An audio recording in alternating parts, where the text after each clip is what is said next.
Let's turn this off. So yeah, I just finished my first year as a software engineer, roughly about 5 or 6 months ago.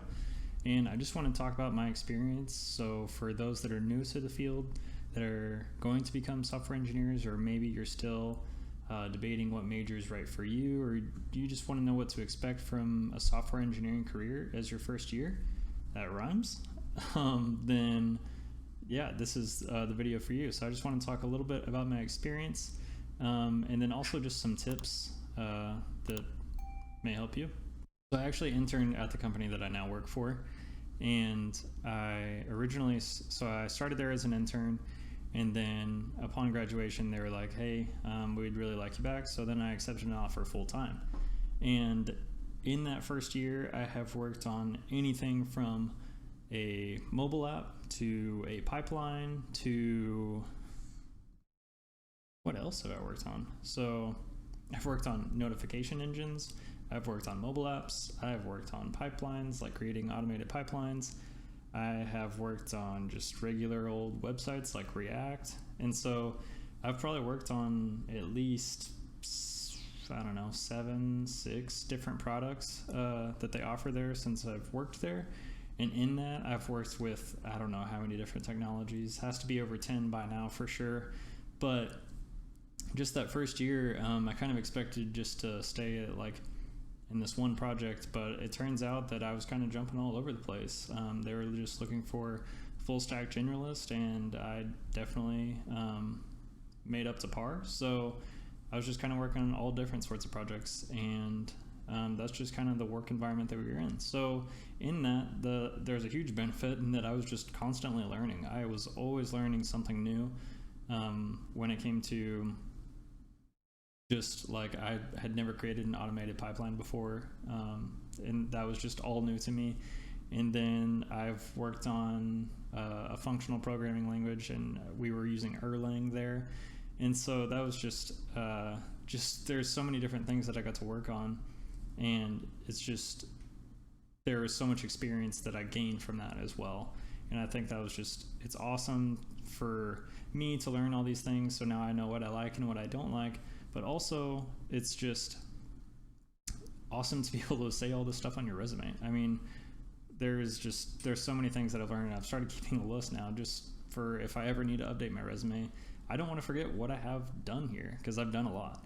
And so that's awesome for my first year. I definitely think that I'm unique in that, and that a lot of people are typically assigned to a team that works on one project, or maybe only one aspect of the company. So experiencing all these different types of technologies and projects and teams has been awesome.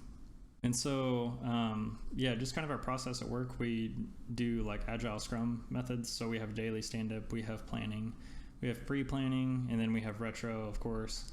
And I personally really love it. I know that some people don't, but really focusing on like a feature set for like 2 to 3 weeks and then just getting that done is just awesome, and that you get to focus on just those things.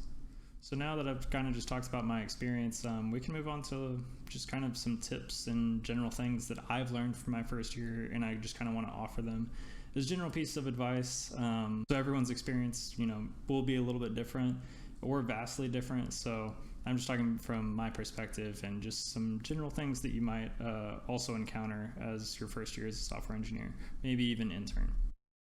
Get some more of this stuff. So my first piece of advice would be to always ask questions. This is going to be just a huge benefit when it comes to meetings and working on feature sets and just general technical questions. I don't think that I've gone through a single meeting without asking a question at the company. Of course, there's always the other meetings where you're not really supposed to talk. So I don't usually ask questions here. But anything like planning, anything retro, even on a day-to-day when I'm learning something new within the company, I'm always asking questions. And so I feel like that's very beneficial for, when you're starting to come to a new company, or you've just onboarded to a company and you're learning the code base. You want to keep asking those questions because people aren't just gonna, fall right out of the sky. and just help you with the work that you're doing. So unless you get like assigned a mentor, unless you get assigned a buddy and like this huge onboarding program, usually a smaller company is just going to be asking a bunch of questions to people that know the products well or know the code base really well and having them explain it to you.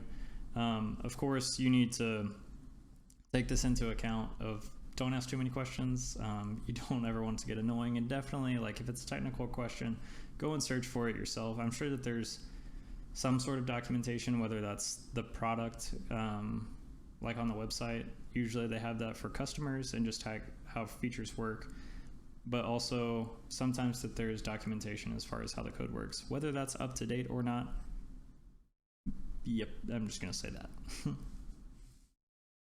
But it's extremely important to ask these questions when it comes to a technical perspective and just understanding how the code base all works together.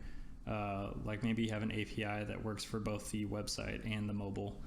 Maybe you have them separated. It just kind of depends on the company that you're working at. So just asking these questions and asking, in those first couple months, just how it all works together is going to be extremely important to your understanding, and then also just helping your team out and for them to see where you're at. The next thing is ask personal questions. Just ask people how their day's going, ask them how their weekend went. Never hurts to have a little bit of team bonding and to, kind of make friends out of your coworkers. And then the last one would be business. I would say you always need to ask business questions and how the work that you're doing is going to be related to the business. So that way you can transform these business requirements into technical requirements. Because it may be, they want an employee search bar, and in the product requirement, it just may say, I want to be able to search for employees. So you need to take that business requirement and say, well, why do you want to search for employees? Well, I want to search for employees so that I can get information about them. I want to schedule them. It just kind of depends. And so you need to have that business knowledge so that you can transform that into the technical requirement. So when you are searching for employees, you just need to worry about the information of the employee. Or maybe you need to get the schedule. So it just kind of depends. And so making sure that you always see the business perspective is extremely important when it comes to coding. Because as a software engineer, yes, you're there to write clean code. Yes, you should try to write the cleanest code that you can. But at the end of the day, you're there to provide the business value. And that's whether that's creating software, whether that's automating things, whatever your responsibility may be, it all comes down to adding value to the business. And so understanding how you can add the most value when a feature comes to your team is extremely important. My next thing would be to document everything. So when I first started out, I probably had 2 or 3 notebooks that I just wrote things in, just kind of those important things that I was like, oh, and this API works with this database, and then this API works with this database, and it gets updated every so often. And so just like those really high level, or maybe even low level, like where a class should be, are extremely important. So just writing that down so you can go back and reference it is extremely beneficial to you and the person that you're asking, because you don't want to have to ask the same question twice. It can get frustrating for those that are helping you when you've already asked the same question. So write that down so you have some reference materials. It's extremely helpful to be able to go back and then search for exactly what you're looking for. And then also, when you're working on like new features, or maybe you're creating just this whole new feature set or something like that within the company, go ahead and document that. Even if there's not documentation at the company that you're working at, because I have experienced that, and I'm sure that others have as well, is there's not always documentation for the stuff that you're working on or the stuff that you're going to be working on. So go ahead and create that documentation.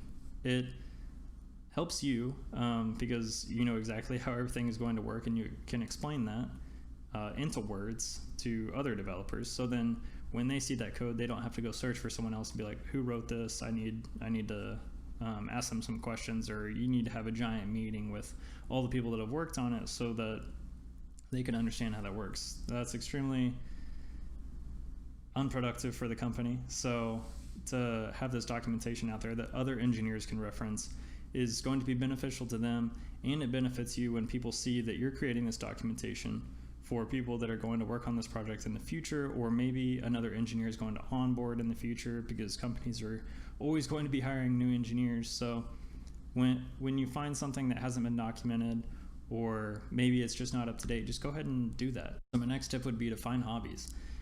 You need at least one creative outlet and then one physical outlet. I think it's extremely important. And whether that's, photography, whether that's creating videos, whether that is painting, cooking, anything creative, you need to have that creative outlet just to get away from programming and that logical thinking, and just be able to express yourself creatively. And maybe you don't necessarily have or want to have a creative outlet, but it's extremely important to have some sort of outlet that's not just programming, not just coding, that's not just work.